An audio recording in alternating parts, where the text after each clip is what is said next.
Hello, welcome back to the Pension Confident Podcast. My name is Philippa Lamb. This time we're talking about a money topic you may never have thought about, your credit score. It's an easy thing to forget about, but we all have one. Why does it matter? Well, in the 12 months to April last year, more than 9 million people were turned down for credit when they applied for it. Why?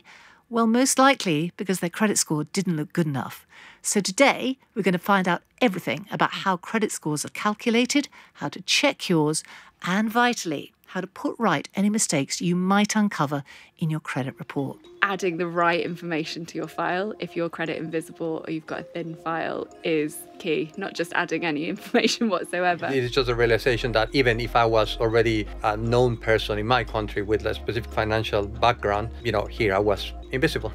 There are other organisations out there that will offer you free access to your credit report and score. Make sure you know where they're getting their information from. To help us understand all things credit scores, we have John Webb, who's Consumer Affairs Manager at credit reporting company Experian.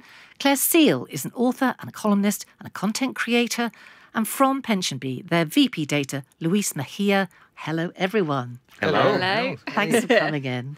Great to be here. The usual disclaimer before we start. Please do remember anything we discuss on the podcast shouldn't be regarded as financial advice or legal advice. And when investing, your capital is at risk. Look, before we get into the dark arts of the credit score, I did want to ask you, because I've got to confess, I had to look up my credit score to find out what it is right now. Do you know what yours is? I would bet you do. But do you know? Yeah, I know what mine is. You don't have to tell us. No. I think I checked it recently. Yeah. So Did you? I do know. Okay. Any shocks or happy surprises? I do a little financial check-in every month where I go through like a checklist of things. So check my credit score in all three places that it matters, go through a sort of spending plan, Okay. etc. So no surprises for you then? No, never any surprises for me. Okay. Let's start with the basics. John, what is a credit score? Yeah, great question. So I'll try and keep this as simple as I can. Because the credit score is a number that we being a credit reference agency like Experian, will give you.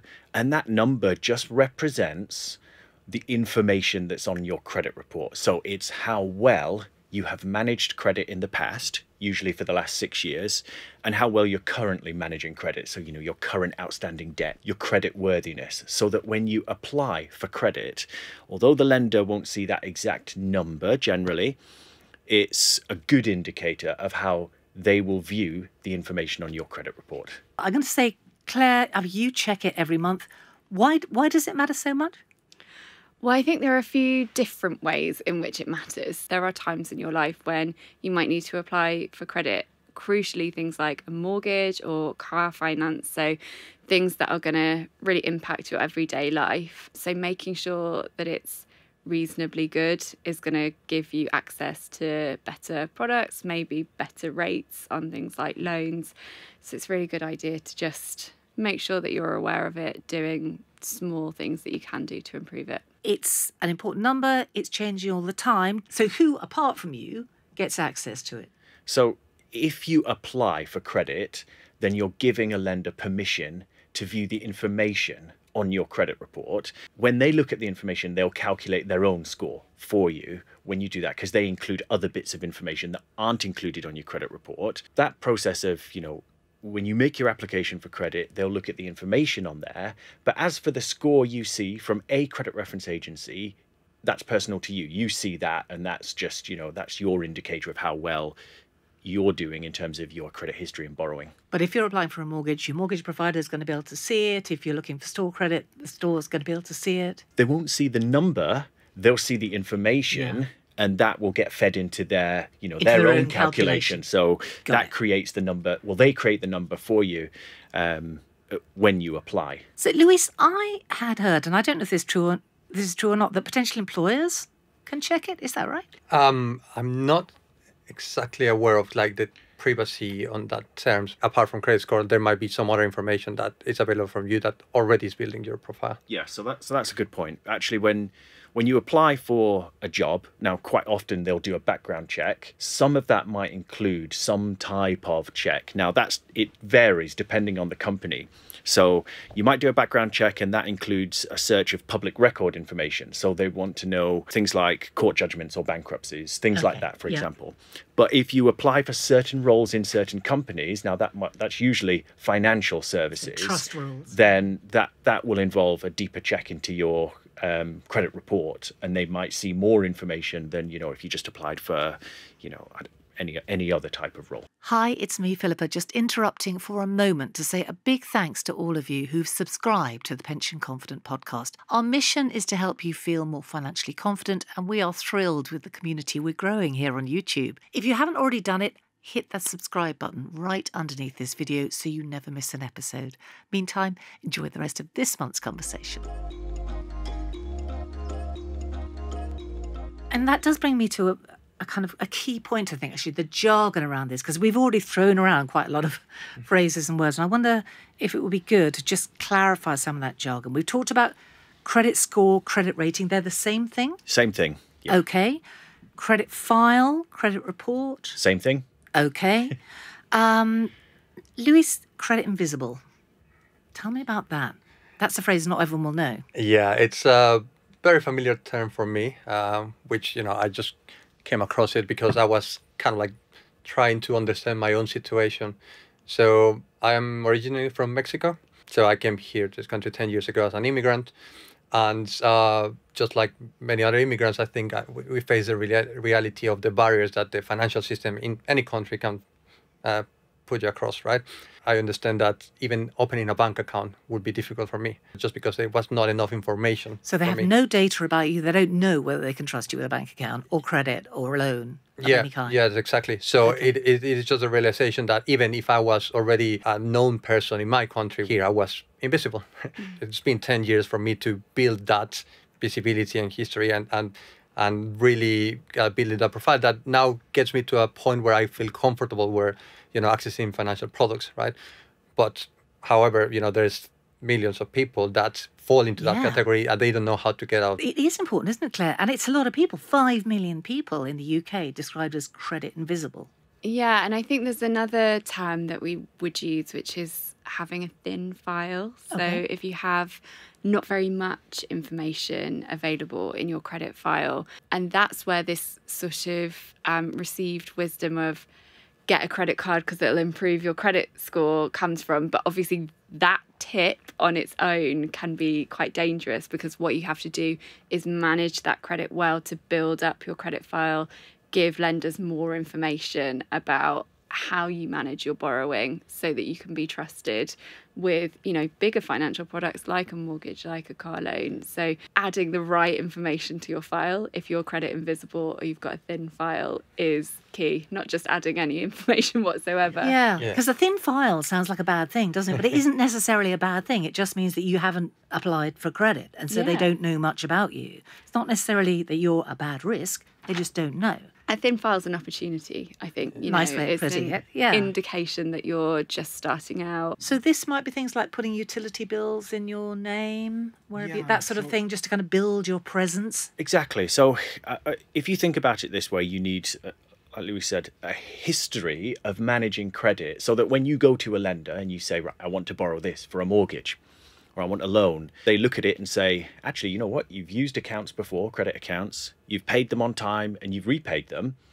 That's great. That's what we love to see. So it's about building the history behind it. Never go out and take certain types of credit just to build your credit report. So not things like loans, mobile phone contracts, really anything that just you might be charged for, pays interest for example. Credit cards, like you said, was a really great way to do it if you manage it in the right way. So keeping your balance as low as possible, repaying it every month so you don't pay interest on it. But if you start building history over time, and like you said, utilities, if you get to the point where, you're renting a property or you get the opportunity to do that, adding things like the gas, electric, water, that all counts. If you get to the point where you need other things like home broadband, TV subscriptions maybe, that's all the stuff that then in time starts to come onto your credit report. And as long as you repay on time, that's where you build a really positive history. Okay, so it's about looking reliable, demonstrating you're reliable, not necessarily about borrowing money. Demonstrating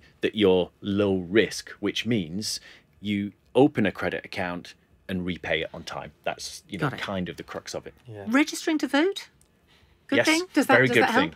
Yeah. So actually it helps in a couple of ways, but the primary way is actually identity checks. So when, like you explained, you came in, you might struggle to open a bank account, for example, but actually if you're not registered on the electoral roll, lenders can struggle to confirm your identity, and they, that might end up with a credit refusal just because you're not registered. So and that refusal then presumably goes into your record and doesn't necessarily look like a good thing. It does for a year. The refusal doesn't, actually, just the application for credit does.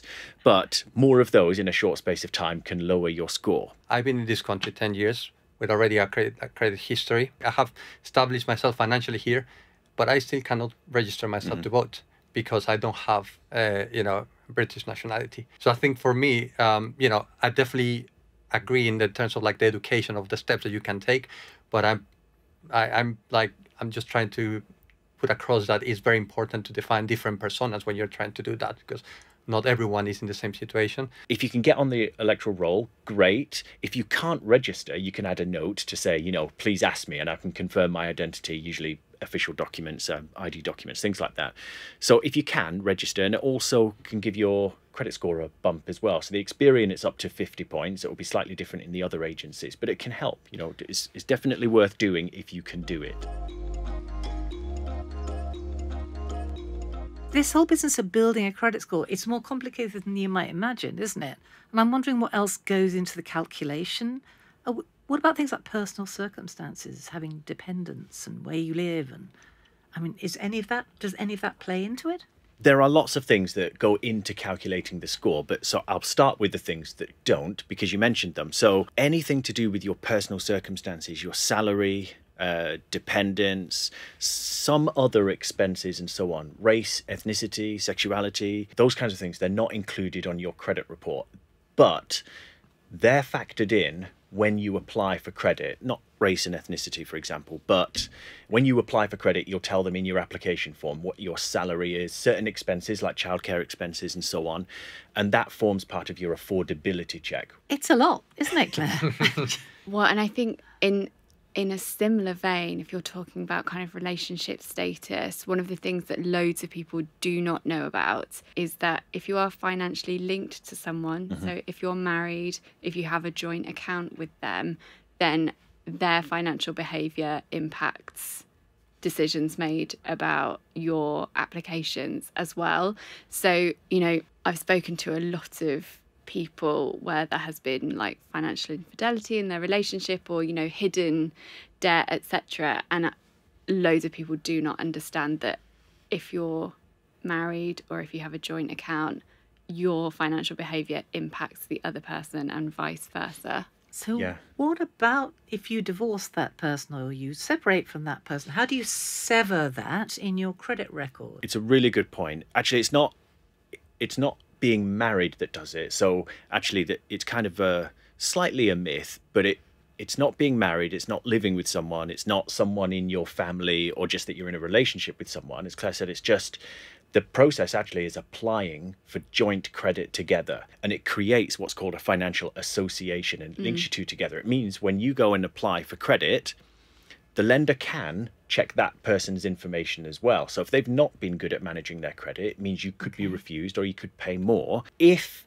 you should not be connected, so you have no open joint accounts together, you could do what's called a financial disassociation. So you break that link. You have to do it with all 3 credit reference agencies to do it. It's a fairly simple process online, but you do that, you break the link, and that way, your report is then standalone, or that person is at least not connected to you anymore. Okay, so thinking about other ways of being associated with people, what about people who are all renting a place together? They're not involved with each other, they're just flatmates, but they're all on the lease, or they're all in the rental agreement. That won't financially connect you. No. The only way it happens is if, like I said, you open a joint account. So something like a joint bank account, a joint loan, obviously a mortgage, joint mortgage as well. Credit cards are not a linking account because you add someone as an additional card holder. You're still the main card holder. Oh, okay. So that's an important point. You have to be careful if you add someone as an additional card holder, because the onus is on you, and that's your account to be in charge of that. Is there any issue about where you live It can slightly, depending on where you live, based on how a lender will interpret that information. Claire, it does seem to me this is all so personal, isn't it? And most of the time we just wander through life not thinking about it. But given that almost everything's online now for many of us, our spending habits, the stuff we don't really think about, the sandwich we buy, the train ticket we buy, that must all play into this. Yeah, I mean, I think so. There are so many more opportunities to spend money. And obviously with the sort of the dawn of the buy now, pay later era, Klarna and other providers. we have to be really, really careful with what a slippery slope that is. Yeah, because they're so separating. heavily promoted, these things, aren't they? It's so easy to do, isn't it? They are included, at least some of them. So, Okay. So they've started reporting to credit reference agencies. Klarna report to Experian, and others report to other credit reference agencies as well. They don't factor into credit scores as we would give them to someone yet, and that's because we're early days. Because that's the direction of travel, presumably, for the industry, as you say. It doesn't factor in now, but in the future, who knows? It's moving that way, and Yeah. at some point it will factor into credit scores because lenders will feed back to the credit reference agencies how they're taking that information. So if you had 30 loans, for example, that would have a serious, significant effect on your credit report. If you had 30 buy now, pay laters, which, technically they fall into that same bracket, then that would seriously impact any other application you make. So they'll be viewed slightly differently. And lenders are kind of feeding back to us to say, actually, this is how we're viewing them. Not quite in the same way, but the more new accounts you have, usually, the more it will impact your credit score negatively. Okay, so we've done quite a lot of digging, haven't we, into how all this works. I'm going to get to the kind of crucial question, which is honestly really, how do you check and what is a good score? What is a good score? What is a bad score? Now, it's the three organisations you mentioned earlier, isn't it? It's Equifax and then Experian, your own, then TransUnion. You can just go on their websites, open a free account, Yes. and find out. Of course, you can come to Experian and check your free credit score. You can do the same with the other credit reference agencies as well. Importantly, like I said at the beginning, check your credit report. You can check that for free. Statutory credit report, it's called. Do it once a year. Unlike Claire, who does it every month. Well, but that's it's great. It's great to check it. This is perfect, but it's great to check in on your score, but check your report once a year. And before an application, but really once a year is great. It's a really good idea to check your report if you notice a sudden change in your score. And this is why I check it every month. So I have got a 15-month-old daughter, and when she was born last year, fell over when a repayment was due on a small loan that I took out when we moved house a couple of years ago. And on the day that my daughter was born, I hadn't done that. You had your hands full already, didn't you? I did, Yeah. and my loan payment bounced. Okay. The next day, I phoned up and made it manually, but The next day, after you'd had your daughter. I did, Impressive, yeah. isn't it? It's a bit, That's it is keeping impressive. control of She your was- finances. She was, well, this is because I have everything set up to notify me on my phone, Understood, you see. yeah. And also she's my third, so it was very much, so it was just No half of the problem. course. But in the window between when the payment bounced Yeah. and when it was made, the monthly submission of information to the credit reference agencies had happened. Okay. And it had been recorded as a missed payment. And so I noticed then, a couple of months down the line, that my credit score had tanked. Even Really though, tanked? Just over really that? tanked. But because I noticed that, I called my loan provider. They said, oh, this is what's happened. I'll put a note on your file. If you contact your all the credit reference agencies with a query, we can let them know. I submitted a form on each of the three. Fiddly. It was Yeah. fiddly, but it took 45 minutes. Fine. And Okay. it meant that that information was wiped from my files. That's a specific case where even you were aware of the payment and, fortunately you could solve it. But nowadays, we're in this era of like a lot of awareness for scams itself and identity fraud. But just by simply checking your report and understanding what's been impacted, you can identify whether a loan was taken on your name or a credit card taken on your name, or someone has been spending money on your name. talking about correcting errors, and obviously is a properly good idea to check it because clearly stuff happens. Is there a point at which it's too late to correct something? If you go and check your credit report, maybe for the first time tomorrow, and you see a thing on there and you think, well, that's not right, but it was like 3 years ago. Is there anything you can do about that? Absolutely. So we keep data generally for 6 years. That's usually someone's credit history. It can be slightly longer sometimes if you've had a bankruptcy and you've had some restrictions, goes on for a bit longer, for example. But generally 6 years. If you check your credit report and you see anything during that time that's incorrect, and I should say they're quite rare to have errors on there, but if it happens, you get in touch with us, and it's all a free service. So you get in touch with us, you say, right, this was the error, and we'll go off and we'll query it with the company directly, just like Claire said. I understand you're saying it's rare to find mistakes, but I suppose the question in my mind is, how do you know that? Because if people don't check, they don't know if they're there, do they? Well, that's always why I say check it. Okay. Good scores, bad scores. And if you look at the score, you look at the number, you think, what does this mean? Talk us through that. Firstly, I think really important to set the scene is you will check the credit score from one of the credit or all three credit reference agencies. We will all have slightly different bandings. Now, they typically work in the same way. A missed payment will negatively impact your credit score. Low outstanding debt will positively impact your credit score. Don't compare the agency's score. So don't look at Experian and say, right, I'm 900 with Experian, but I've checked my TransUnion score and I'm only 600 with TransUnion. Yeah, that was my question. I mean, that happens, right? So absolutely. So how do we actually understand where we are then? View them as standalone scores. Just look at each agency individually and say, right, I'm Experian, I'm sitting in the good banding, and this is where I stand. I've checked the other credit reference agencies, and I'm in this banding for this. And also, just worth highlighting, you can have some differences in credit reports as well. It's not all identical information. You might have a couple of accounts with one credit reference agency that aren't showing with the other two. So your score can be slightly different anyway. Do you find that, Claire, when you check? Yeah, for sure. Are they very different? Not wildly, but in actual fact, there have been points where there have been like big discrepancies. And I think the important thing is, to just treat them as all pieces of your bigger like financial puzzle. If you've got, a good score, if you're happily in that place, how do you look after it? How do you make sure it stays good? From my perspective, keeping on top of those monthly payments and correcting anything, immediately. Your utilisation. So if you've got credit cards, this is something that was never explained to me when I was younger, but really you don't ever want to be going over 30% of your total limit. Why is that? Because the higher your utilisation, the more it's going to impact your score. That's interesting. So if your credit card company is saying you can spend £5,000 if you want to, you shouldn't be doing that, even though they say you can. You think you can pay it back. Sure. I mean, not long term. I would say ideally you do want to stick within that 30%. And lots of people use credit cards on like a rolling basis, right? So they use them to pay for a certain thing. Maybe they put all their petrol on there and they pay it off in full every month.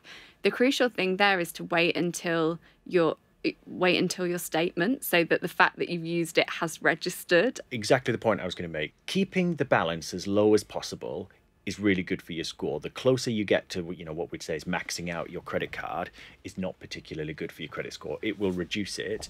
And if you're, like Claire said, in this scenario where you're using it on a regular basis, you put all your spending on there and repay it, you might get benefits on your credit card, for example, for doing that. That's fine. Absolutely a great way to use your credit card. However, if you're applying for something really important, like a mortgage, what you might want to do is maybe avoid doing that a couple of months before you apply for it, so that actually what you're doing then is creating that available credit and you're not maxing out your credit card, because we'll get the statement amount. So if you've got a £5,000 limit and you spend £4,500 that month, your statement's produced. Although you'll pay it off a few days later, we'll know that you've spent £4,500 on there, and that's on there till next month. That is really useful to know.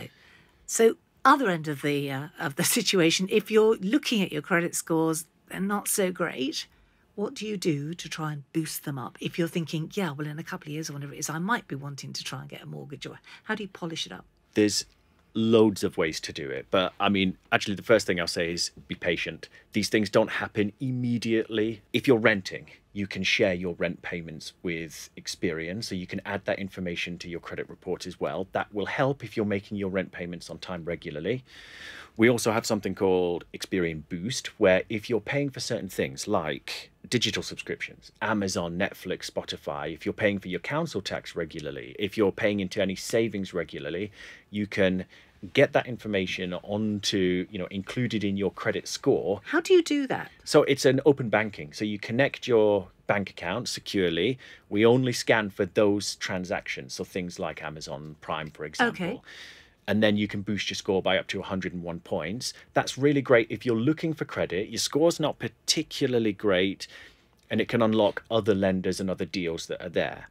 But the process of, kind of building it up over time, making it look a bit better, is fundamentally make your payments on time and try not to get into too much debt. So your outstanding borrowing will have a big impact on that. And if that's why your score is low, work on a plan to bring it down over time. One thought in my mind, I think we've covered it, overdrafts, bank overdrafts. Does this play into it as well? It does. It does? Yes. So Okay. actually an overdraft will show, and it's just how you use that overdraft as well. As long as you're not going over your arranged overdraft limit, which is not good, then, if you use it and you're kind of repaying it, that's okay. But is it like a credit card? If you max out your overdraft, that's a red flag too? It's not quite the same, but they do factor in, obviously, to credit scores because it's an amount of debt that you owe. So try not to max it out. And also when you apply for credit, albeit not included in credit scores, what lenders often like to see is that you're not stuck in the overdraft. They want to see you in a positive balance at some point during the month. So that's important as well. Okay. We are running out of time. I had no idea there was going to be so much to talk sorry. about. I'm just talking. You can keep going if you want. I think it's really interesting. I really do. I just want to kind of bust a few kind of misconceptions around credit scores, though. And actually, I wanted to ask you about this, Louise, which is about age, because I can see how you might think this stuff only really matters when you're younger, because that is the time when you're thinking maybe more about mortgages and car loans, all that sort of stuff. I mean, do retired people have to bother themselves about this? Does it matter? Yeah, of course, because your financial life doesn't stop when you retire. You're still there. You're still spending. You're still reliable on financial products. You still might have insurance policies, or other products that support your retirement itself. So this keeps on mattering. And actually another slightly later life thing, student loans, Claire. I mean, obviously people pay them. If you get to the point where you don't pay it off and it gets written off, does that impact your credit score? Not to my knowledge. Nope. Not a problem. Makes no difference. Final question, and I have to ask you this, because when I said I was doing this podcast, 2 people asked me this, which was, if you keep checking it, and I think the answer to this must be no, because you check this all the time, if you keep checking your score, does it impact the score? It does not impact your credit score. So you can check it every day. Yeah, it's not a I problem. would encourage anyone to check it every day. No, of course not. I think that's the biggest myth around credit scores. And it endures somehow the myth that if you check it, it will go down. I personally believed that for much of my 20s, and obviously you can tell I don't believe it anymore. So I'm constantly on there. Well, I'm glad we cleared that one up. This is obviously a huge misconception. People should go and check, and they should go and check right now. Yeah? Yes. And don't panic if your score's low. Even if your score's very poor, the credit police are not coming to take you away. It's worth remembering that. Yeah. And we're not, anyway. I think that no one is coming to take you away. I just want to be clear about this. This is between you and your credit score. Well, because I think there are, with loads of stuff to do with finances, it's really hard not to sort of, when you see a number there, it's hard not to see that as an assessment of you as a person. Just see it as something, see it as some information that you can use to improve. So it's just where you're at right now, isn't it? Well, it doesn't mean you're there forever if it's not great. Exactly. And to that point, they're temporary. The data only stays on your report for 6 years. So if you're not in a great place right now, that's not the place where you might be in a year's time or 2 years' time or 6 years' time, even if you've been, bankrupt, for example, there's always, a light at the end of the tunnel. Yeah, just better to know. Yeah. We live in an era of data, fortunately or unfortunately. And, don't be afraid of like things like being done with your data itself, as sometimes you might panic about like, oh, my data is being sold here or that. Most of the time, like there's a lot of companies that are trying to do the best for you. Most of the financial applications are there to help you. Mm-hmm. Most of them are there to support your journey. Thank you, everyone. Really, really useful. Thanks for having us. Thanks for having us here. All good to know, right? So why not take a look at your credit report today and make sure it's accurate? That way you'll know exactly where you stand when you make your next financial decision. Just before we go, our usual last reminder that anything discussed on the podcast shouldn't be regarded as financial or legal advice. And when investing your capital is at risk, thanks for being with us. If you're enjoying the podcast, we would love it if you'd rate and review us. You know we always want to hear what you think. See you next time when we will be delving into how you can better understand your pension balance.